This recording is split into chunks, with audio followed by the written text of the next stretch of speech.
지구온난화, 기상이변, 오존층 파괴. 우리는 이러한 기후변화의 주범이 바로 인간, 즉 인간의 경제활동으로 내뿜는 이산화탄소 때문이라고 알고 있다. 그런데 정말 환경 파괴만이 기후변화의 원인일까? 기후변화를 일으키는 또 다른 것이 있다는데, 이제 하늘에 새겨진 놀라운 미스터리가 시작된다.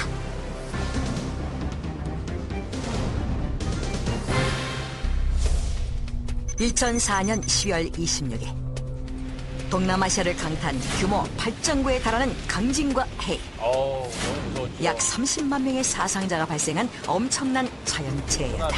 그런데 영국의 BBC 방송이 이는 단순한 자연재해가 아닐 수 있다며 의혹을 제기하고 나섰다. 이에 대한 근거로 미군 유일의 인도양 미군 기지인 디에고 가르시아가 진앙지 부근이었음에도 불구하고 그 어떤 피해도 없었던 것과 미군 당국이 미 지질 해안국의 사전 경보를 받고 4천여 명의 미군과 지원 인력들을 고지대로 미리 대피시켰다는 점을 들어 의혹을 더욱 증폭시켰다. 그리고 그 원인으로 미국의 전자기파무기 하프를 지목했다. 하프? 현재 미국의 알래스카 가코나에 설치된 대규모 안테나 장치 하프, 고성능 주파수 오로라 실험기구로 알려진 780만 평의 땅에 펼쳐진 180개의 안테나가 하프 시설의 전부다. 그런데 이 통신장치가 어떻게 무기가 될 수 있을까? 과연 이 전자기파로 대지진과 해일을 일어나게 할 수 있을까?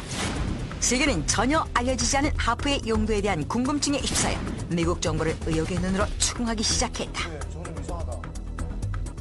결국 미국은 공식 입장 발표에 나섰는데, 하프는 오직 대체 에너지 및 군사 관련 순수 과학 연구소에 불과할 뿐 쓰나미 발생의 원인과는 전혀 무관하다며 세간의 의혹을 일체 부인했다. 그렇다면 왜 하프가 의혹의 선상에 오른 것일까? 과연 이 거대한 안테나의 용도는 무엇이고 왜 만들어진 것일까? 1980년 석유회사 소속 연구소의 소장으로 있던 버나드 이스트런트 박사는 기계장치 하나를 특허 출원했다. 이는 지구의 전리층을 자극해 대륙의 상태를 변화시킬 수 있다는 논리의 장치. 그가 이것을 만든 목적은 그의 소속사인 석유회사 뜻에 따라 아직 개발되지 않은 석유나 천연가스를 찾는 것이었다. 이러한 그의 기술에 대해 미국 정부 역시 지대한 관심을 표명했다. 평화를 지킬 강력한 군사력과 에너지 문제 등 고질적인 문제 해결 방안이 될 수 있는 흥미로운 기술이라고 생각했기 때문이다. 그렇게 하프의 청사진이 제시됐고 하프 설립 20여 년 동안 여러모로 급속하게 발달했다. 하프의 용도는 우선 지구 곳곳에 숨어있는 석유, 천연가스 등의 매전 상태를 조사하는 에너지 해결 대안으로 쓰였으며, 군사력에 있어서는 적의 인공위성 미사일 등을 추적하거나 파괴시키고, 보이지 않는 막을 형성해 막에 닿는 모든 것을 폭발시킬 수 있도록 했다. 또한 원자탄 이상의 위력을 가진 전기를 보내 강력한 무기로 쓰이도록 발전했다. 그렇게 민간용 에너지 개발 장치로 시작된 하프 프로젝트는 지상의 태양이라는 엄청난 에너지 하프를 통해 전쟁용 무기들의 원격 조종 장치로서 거듭나고 있었다. 그러나 평화를 지킨다는 무기의 논리로 발달된 하프의 용도는 또 다른 면모를 드러내기 시작했는데, 자연의 에너지로 인간에게 도움을 주겠다고 연구를 시작한 이스트런트 박사가 미국 국방부와 손을 떼인 후부터였다. 1983년 알래스카의 앞바다. 맑은 날씨의 하늘에서 갑자기 회오리 바람이 불기 시작했다. 지진과 해일이 일어 마을을 덮쳤고 조업 중이던 어선들은 침몰되는 그야말로 마른 하늘의 날벼락 같은 사건이 발생했던 것이다. 또다시 인간은 자연 앞에 작은 존재였음을 깨닫는 순간이라고 생각했다. 그런데 뜻밖의 사실이 폭로됐다. For a long time now, the United States has been controlling the world's weather. 그의 증언에 따르면 유전 발견에 필요한 에너지 이상의 과도한 에너지를 정부가 사용하고 있다는 것이다. 사실 이번 쇼킹한데요. 그동안 그가 26개 유전들을 찾기 위해 무선 단층 촬영에 쓰인 에너지는 30W의 빔이면 충분하다고 전했다. 그러나 언제부턴가 국방부가 주관하는 하프, 즉 고주파 활성극광 연구 계획은 200W를 사용했다는 것. 그리고 이 에너지의 양이 문제가 되는 것은 고주파를 전리층에 쏘는 연구라는 데 있다는 것이다. 이스트런트 박사가 단 30W의 전력으로 해낸 일에 정부는 왜 200W를 사용한 것일까? 정부의 실험은 어떤 결과를 얻기 위한 것일까? 비록 미국 정부의 의도는 알 수 없었지만 그 결과는 이스트런트 박사를 통해 예측할 수 있었다.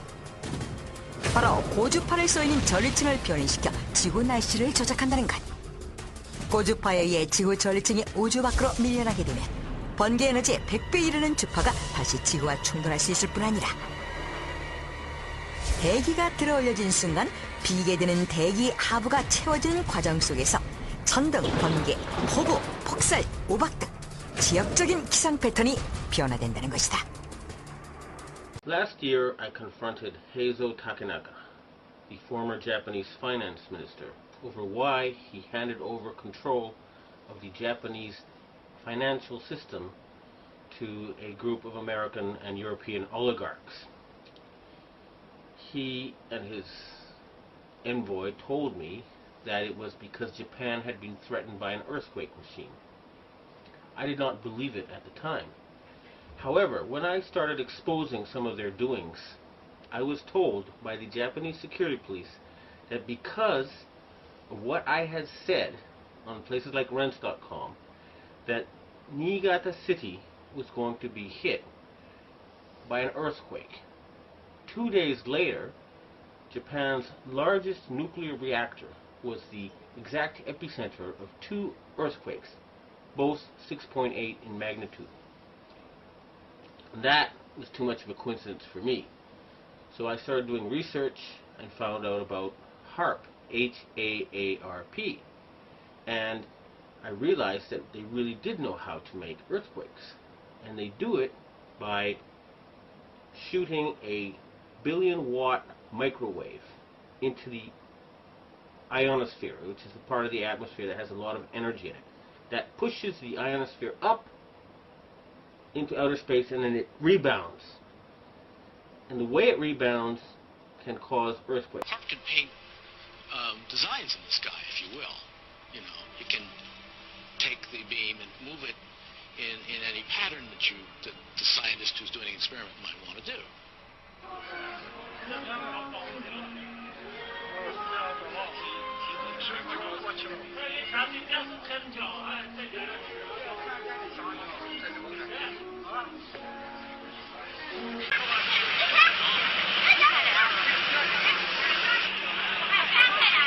Thank you.